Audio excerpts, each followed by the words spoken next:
What is up, friend? Hector here from StrongestHec.com with this week's Movement Monday for the week. We're going to be continuing on with how to improve your squat series. Last week we covered pretty much breathing, laying on our back, and establishing, can you grab your big toes, relax your whole entire upper back on the ground, and relax your head on the ground. If you can maintain that, focus on some diaphragmatic breathing, you're one step closer to owning the squat position. Okay, so there's a lot of different variables that are going on in the squat. It could be anything from ankle mobility to hip mobility to thoracic limitations.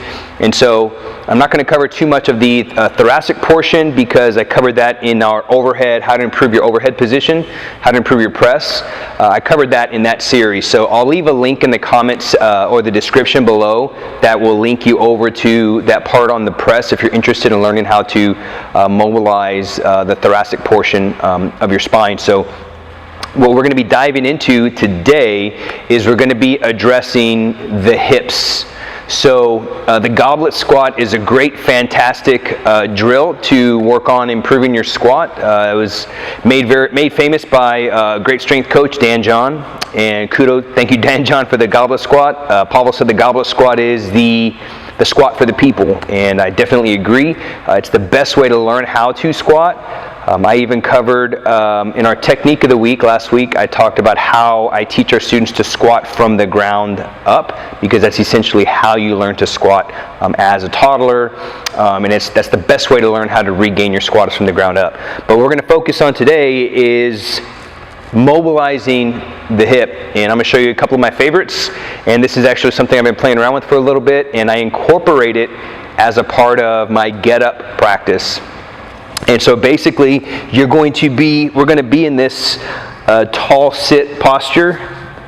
Basically after you roll to the elbow and you come up to this tall sit position, what we're going to do is we're going to work on one hip at a time. And so I referenced the goblet squat, and it's a fine exercise to learn how to squat and to regain your squat, and we even talked about that in our technique of the week. The only limitation, I guess, if there is one, is it doesn't really address both hips one at a time. So you've got the prying goblet squat where you got the bell, you're pretty much sitting rock bottom, and you kind of start to pry your knees out and you begin to move your hips, and that kind of starts to mobilize the pelvis a little bit. So the only problem with that is sometimes both feet being on the ground, you're really not sure which hip is tight really. So we're just simply going to address that in a little series that I run through, practicing it with the get up. And it's from this tall sit position, okay? So from here, you're gonna do this totally body weighted. I do it sometimes when when I'm doing the get up, but a lot of times I'll just do it from this position here. So you're in the tall sit, right? All of the principles, everything that goes along with the get up applies here. So keeping the shoulder connected, keeping your chest up. And then from here, what we're going to do is we're going to work on mobilizing the hip of this foot right here. Because essentially, if you think about it, I'm in a squat, but just with one leg, right? It's like if you tuck this leg back up underneath, I'd be doing a full-blown squat, right? But what we're going to do is we're just going to address one hip at a time. So from here, what I'm going to do is I'm going to use my elbow on the inside of my knee just like this, and I'm going to begin to gently pry, pushing the knee out. Now, one of the important things you want to focus on here is you want to keep this foot flat on the ground, okay? And you're just going to begin to move the knee out just like this, okay? As you begin to, obviously you can do it on both sides, as you begin to increase your range of motion and you begin to move a little bit better, hips begin to open up a little bit, okay? What you're going to do then is you're going to actively move it without your elbow, okay? You're going to actively move it without the elbow, just like this. So that's the mobility side, is actively moving a joint through a particular range of motion, right? Compared to flexibility, that's that muscle lengthening, okay? So through here, we're actively opening the hip, okay? And then from there, what I like to do is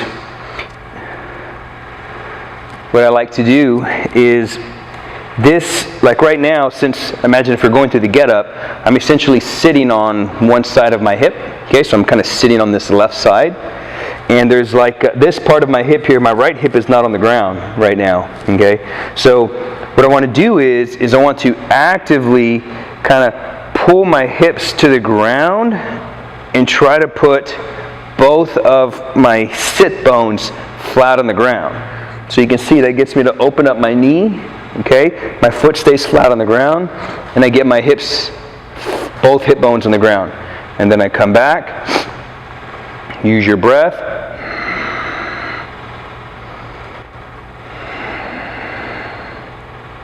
And we're just addressing one hip at a time. Okay, but it all starts with this gentle prying side to side.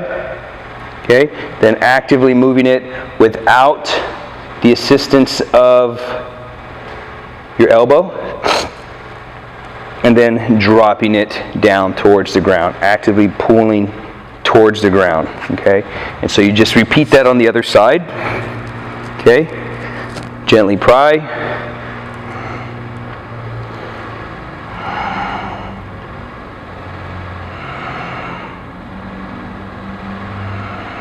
Once the mobility increases there a little bit, or the flexibility increases, you begin to mobilize and you begin to actively move that hip joint through a full range of motion.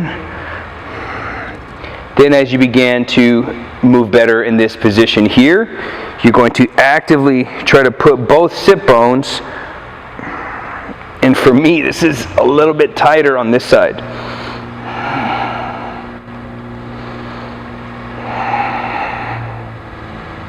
Keeping the foot flat. You don't want to frog your leg out, okay, to where your feet are coming up off the ground. Keep this flat here. And it's okay to drop the foot in a little bit. You're working an internal and external rotation. Now I've got both hip bones on the ground. Pretty simple episode today. We're just addressing the hips.